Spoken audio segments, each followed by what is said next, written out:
This time on the Unknowledgeables, we're watching Brazilian Jiu-Jitsu, which, as usual, we know nothing about. 7-2, do you have forward thrusters? Houston, I don't know.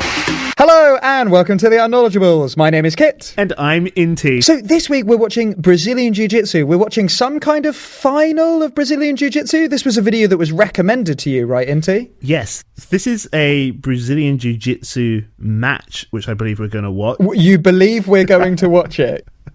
Well, okay, so it's apparently two really well-known Jiu-Jitsu players or fighters, I don't know what you call them, Jiu-Jitsuers. I think they're called players. They're called Playas. That's the name. That's the Japanese name.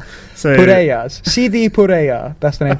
You know, there's something which I feel like maybe I'm just a bit intolerant about this because I have, spoiler alert, lived in another country. Do you have those things where there's something that other people seem to mention a lot and they're really amazed by, and to you it's not even something vaguely interesting, and it just seems like, yeah, obviously it would be that way. Why do you find that amazing? Give me an example. Okay, so the example I have is I've seen this video shared multiple times on Reddit of a particular K-pop star, so this Korean woman, and she has a perfect American accent. So she speaks English with a perfect American accent. And this video I've seen shared multiple times, which is of people saying like, this is crazy. This Korean pop star, like Korean people can't understand her unless she speaks with a Korean accent. And so like it shows clips of her saying words like she's speaking Korean because she's on a Korean chat show and she's speaking to someone who doesn't really speak English. And she says a word like football, but when she says it, football, then the Korean person doesn't understand her. And then she goes, football. Or, okay, all right, that's getting cut out. Is she really Italian when she says about football? I was just talking to them about football, and they're like, what? And you're like, football! Mamma mia! That's a spicy football! But like she has to say it with a Korean accent, and then they understand her. And obviously, saying the word football with a Korean accent is, quotes, horribly mispronouncing it. And like, yeah, it really bugs me that is at all remarkable. Like, why is that remarkable upon? It's just like, yeah, obviously, like in English, when we say karaoke, no English person is going to understand you if you say, oh, do you guys want to go to the karaoke bar? They're going to be like, what did you say? And you're like, oh, I thought we could sing some karaoke. It's like, no, like you have to, quotes, horribly mispronounce it and say karaoke. Because I think it's always distracting to suddenly switch accents in the middle of what you're saying. I don't understand why we don't all call countries by how they call themselves. Like, why do the French call us Inglaterra? And like, why do we call them France when that's not what either of us call ourselves? Yeah, this is a really big thing for me. So exonym is a word that means a name given to a country by people outside it. And an endonym is the name the country gives to itself. I just think we should call all things by their endonyms. Like, obviously, for some things, it doesn't matter too much. Like, but I don't know. Like, English people are capable of saying Paris. Why do we have to completely mispronounce it and say Paris? Like, we're capable of saying Paris. Like, I'm not asking that all English people have to say Paris, because most English people, including me, can't do that sound. But we can say Paris, and we're capable of saying Deutschland. We don't have to say Deutschland, but that's a spicy Deutschland. But like, we can say Deutschland, and like Japan, they call themselves Nippon, so we could call them Nippon. Isn't Nippon a point that you get in judo? Oh, that's an ippon. But yeah, and like in Poland, for example, what's the capital of Poland? Worcester. Yeah, and I think we should pronounce it Worcester, like Polish people pronounce it. I didn't see why we have to say it Worcester. It like they say Worcester. So what's the problem with that? I wonder if it's cute at all to Spanish people because in English, it's really cute hearing other people speak English in their accents, like English in an Italian accent's really nice, or English in a Korean accent, to like when I'm speaking to Koreans, sounds really nice. And I suspect that it just doesn't work both ways. I suspect speaking Spanish in just a completely English accent isn't really cute to the Spanish people. They turn into like sort of far right British, speaking in this proper tongue. Like they just don't like that kind of accent. Yeah, like in Spain, I become really Nigel Farage or like Nigel Farage. That's how it would be in Spanish. Your best Spanish accent, and Nigel Farage. So what do we know about jiu-jitsu? We know that it's a combat martial art and it's one-on-one. Do you think jiu-jitsu, I assume, must come from another country and then Brazil just cultivated it and made it into Brazilian jiu-jitsu? The word jiu-jitsu to me looks unarguably Japanese. What do you think it is about Brazilian jiu-jitsu that makes it quintessentially Brazilian? Maybe you have to do everything in the Jesus position from the, like, what is it, what's it called, that Jesus? El Salvador. Yeah, El Salvador is the name of that amazing statue in Brazil. What's the name of that statue? Christ the Redeemer, I think it is. Or Christ the Savior? Maybe it's Christ the Redeemer. Yeah, I think you just have to utilize that a lot. So, like, you always have to start from the position of standing straight up with your arms outstretched in a T shape. I would love to go to Brazil. They seem like they've got a really big, amazing gay culture there, good carnival culture there, a lot of different like skin tones there as well. It's not like a lot of the rest of South America. There's lots of black people in Brazil, lots of white people in Brazil, and lots of brown people in Brazil. I guess, yeah, really varied. They don't speak Spanish there, right? They speak Portuguese, don't they? Yeah, they speak Brazilian Portuguese, yeah. Portuguese! So that's a spicy Christ the Redeemer. Maybe everything in Brazil is just taken from Japan. So, like, I think Brazilian sushi is the best food in Brazil. I assumed pretty much any country which is near the sea, which is a lot of countries, have their own sort of sushi. Yeah, but you could have rivers. You could have fish in rivers, I guess. I don't want to have sushi from a fish from a river. I want my fish to be salty. But yeah, so back on to topic. What? Be the knowledge you wish to see in the world. Do you know anything about jiu-jitsu at all? No, I know nothing about jiu-jitsu. I know it's a martial art and it's one-on-one. They're just gonna... Okay, here's a key point. Do we think they're going to try and drag each other to the floor and do flips and stuff, like flipping each other's bodies over? Or do we think it's going to be like karate that's like punching and kicking, like strikes? I think it is based on the floor. I think it's about like breaking arms and breaking, like bending your arm to the point where it breaks. I think it's to do with that kind of stuff. I'm going to go out on a limb that's hopefully unbroken and guess that it's not about... It can't be a sport about breaking people's arms. That can't be the sport. Well, it's a type of fighting, and I guess this type Absolutely of fighting... not. Like, I do not believe this sport is going to be about, how quickly can you break someone's arm? Okay, but if you've got a number of weapons disposable to you, you can punch people, that evolved into boxing. You can kick people, that evolved into kickboxing or Thai boxing. You can put your arm around someone's neck and choke them. That must have evolved into something. Yeah, and then what was the one we watched that evolved into judo? No, you could grab someone's sleeve and try pull them to the floor. That that's move. Judo. Or you can, grab hold of their arm and bend it in such a way that they submit and give up. And I can't see why that hasn't evolved into a type of martial arts, and I assumed it has because I think that's what jiu-jitsu kind of is, like bending people's legs and feet and trying to break them in that kind of way until they either tap out or they get broken. I guess that's everything we can guess about the Wikipedia rules. Can we think of anything that's going to be explicitly banned? I mean, if it's a sport about breaking people's limbs, what could possibly be banned? Like, you're not allowed to tickle people. Yeah, you're probably not allowed to strike. You're not allowed to punch. I mean, I did have the feeling that if I was ever in a fight, it seems like a good idea to put the fight onto the ground. If you put someone on the ground, there's a wall behind them, basically. You've put them up against a wall. See, that's why I wouldn't want to bring a fight to the ground, because then if they get on top of me, they can hit my face, and they're hitting me between a fist and a wall.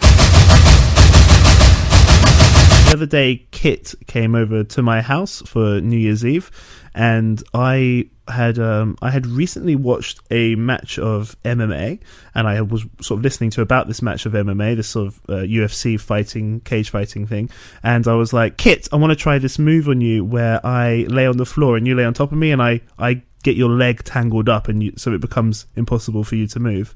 Do you remember that? No, I think I blacked out, and then I now have amnesia. That's seems like a strong place to be if you are on the bottom. Your arm on their bottom? When you are on the bottom. I don't remember that. You don't remember my arm on your bottom? Your army arm on my body, what? The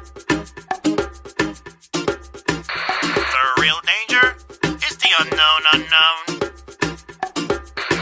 We are opening the Wikipedia page for the rules of Brazilian Jiu-Jitsu. Brazilian Jiu-Jitsu is a martial art and combat sport that focuses on grappling with particular emphasis on ground fighting. Hey, that sounds like you were absolutely dead right, Inti. Ding! Brazilian Jiu-Jitsu was developed from Kodokan Judo. Oh, it comes from judo. Wait a minute, there's something called Jiu-Jitsu rather than Jiu-Jitsu. So surely Brazilian Jiu-Jitsu must be a type of Jiu-Jitsu.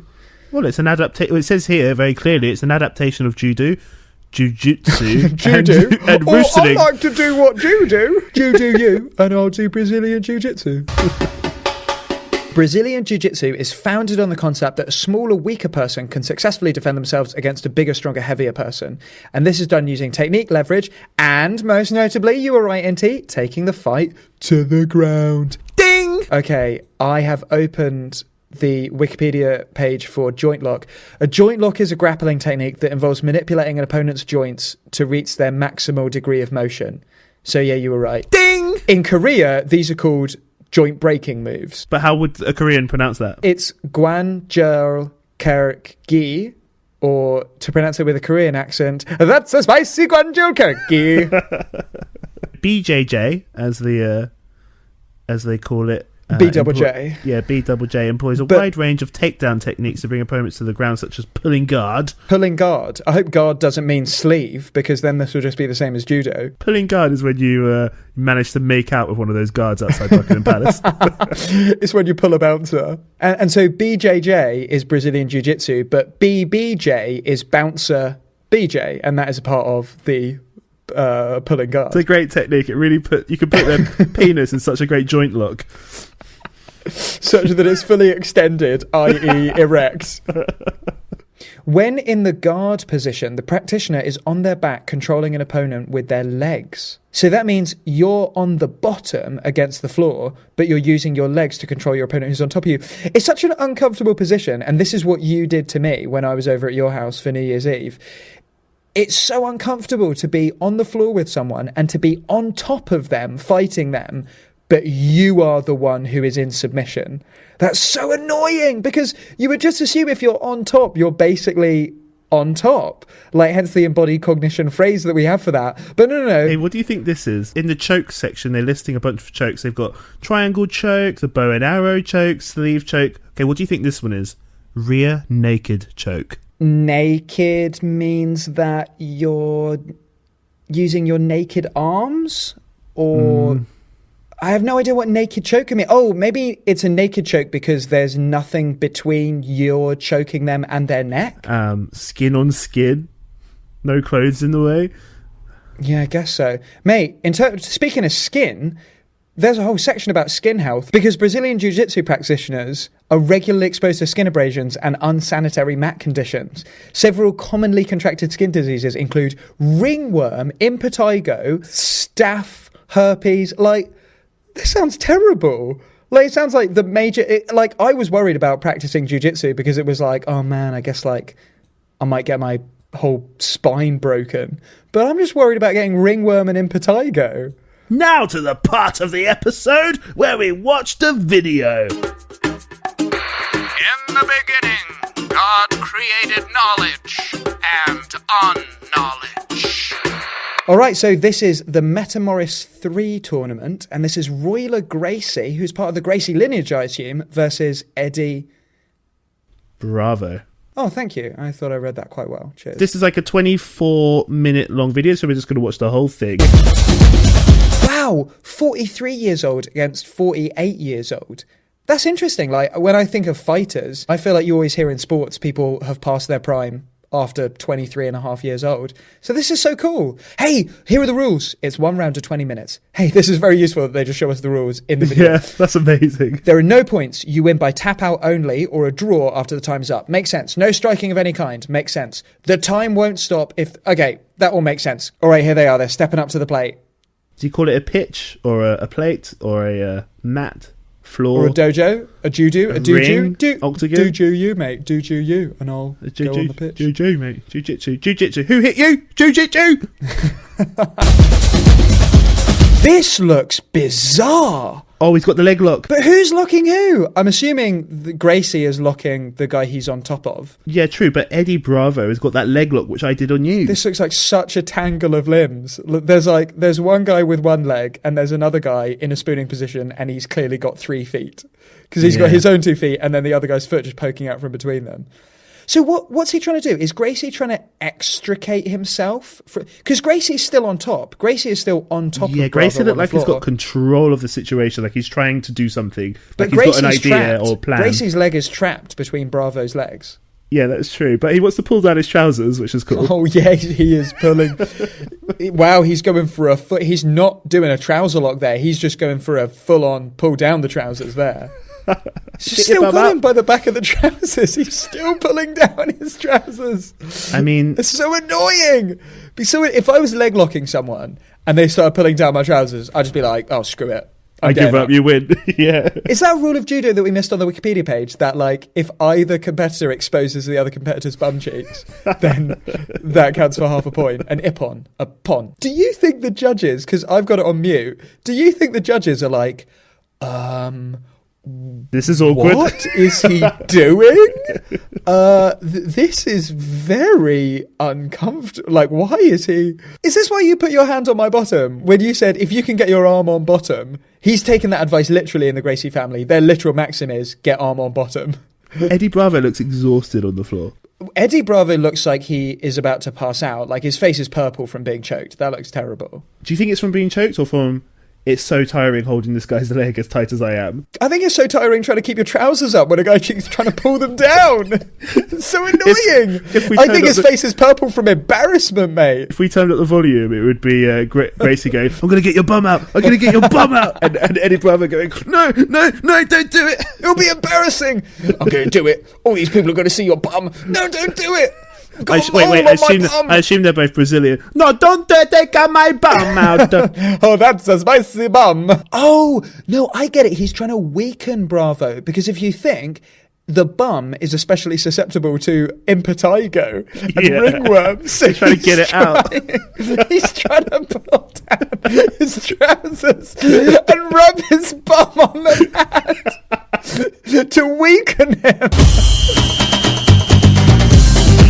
Oh, they're both barefoot. So do you think Gracie just slathered a load of staphylococcus on the soles of his feet before entering the match?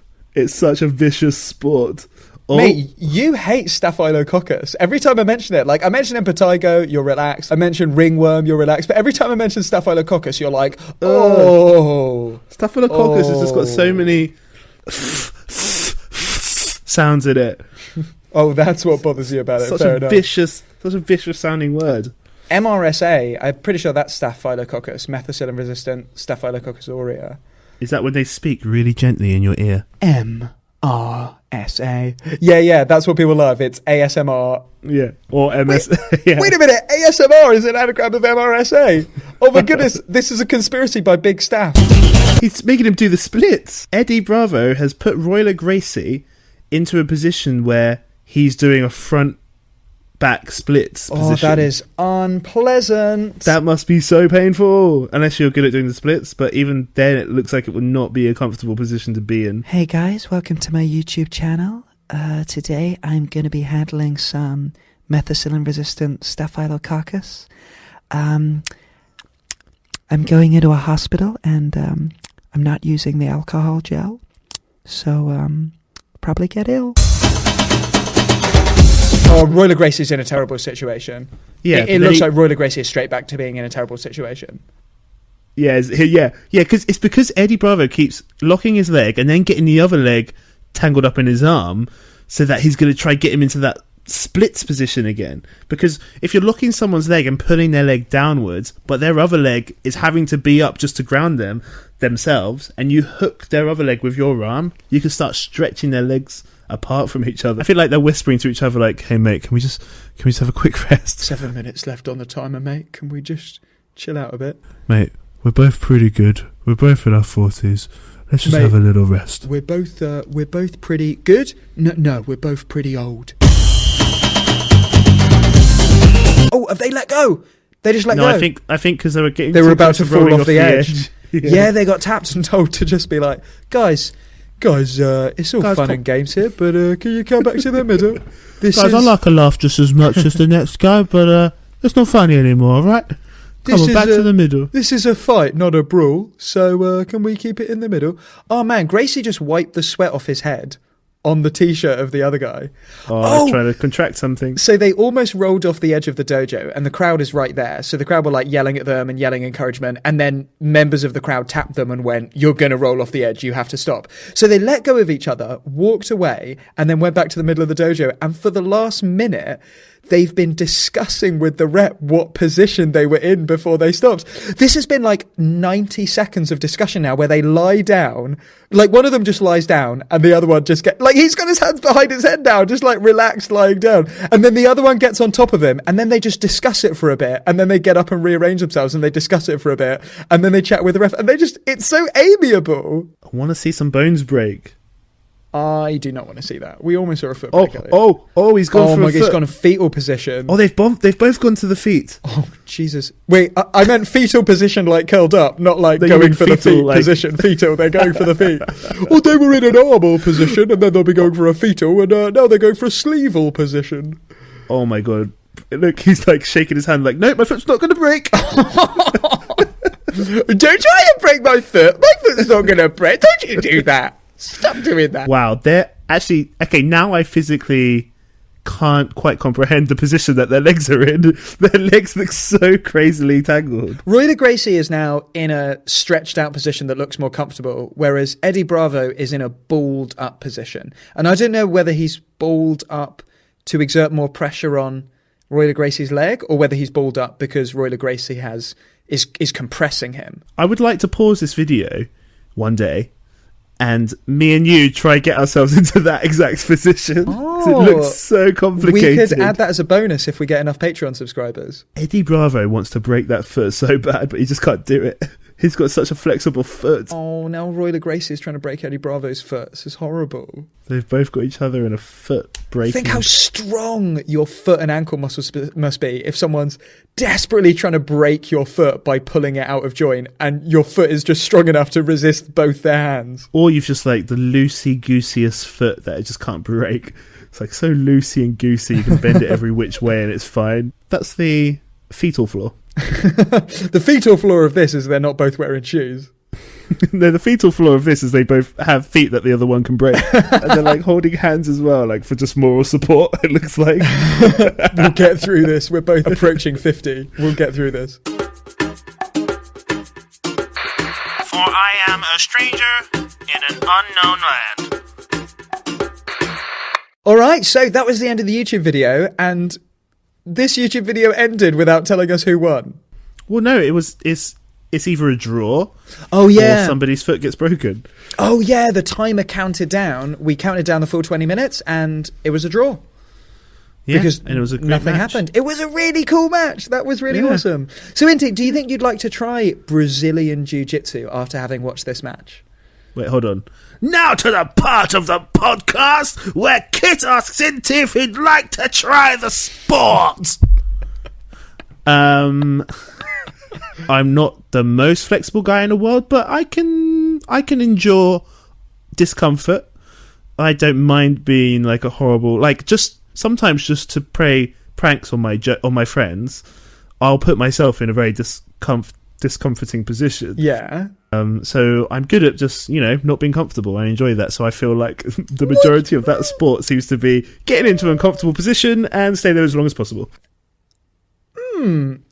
How exactly is this a prank on your friends? When I was at university, when my friends came over, I used to remove the duvet from my sheets, so I just had the sheets, and then I used to open the window so my room was super cold. And sometimes I'd even spin the mattress around on my bed so that it was like flopping off. So it just wasn't. So it'd be half on the bed and half off. Yeah, just so I would just make it as uncomfortable as possible, but never mention it. And whoever was staying the night, they just have to endure it, and I would endure it with them. But it would make me so happy inside. 'Cause that sounds like exactly how they must train for Brazilian Jiu-Jitsu. I think me and you similarly enjoy a challenge. Like, we created Fish and Ob on Brighton Beach, which is a big obstacle course that we created, which lasts 20 minutes. Indeed. And I remember the first time you did it, I went to tickle you straight after. And you, one of the first times ever, really sincerely were like, don't! Inti, don't! I was like the most exhausted I've ever been, and then just suddenly got so serious. Because you were so out of breath and I tried to tickle you immediately. I would have inhaled part of my throat if I was gasping for breath that much, and then you're tickling me. Yeah, I think you're right. I think we'd be good at Brazilian Jiu-Jitsu simply by virtue of the fact that we enjoy being a little bit uncomfortable, as evidenced by our microphone setups right now. Given that both of us are balancing a duvet on our head with a yoga mat taped around a desk and underwear and socks piled up on it on our knees.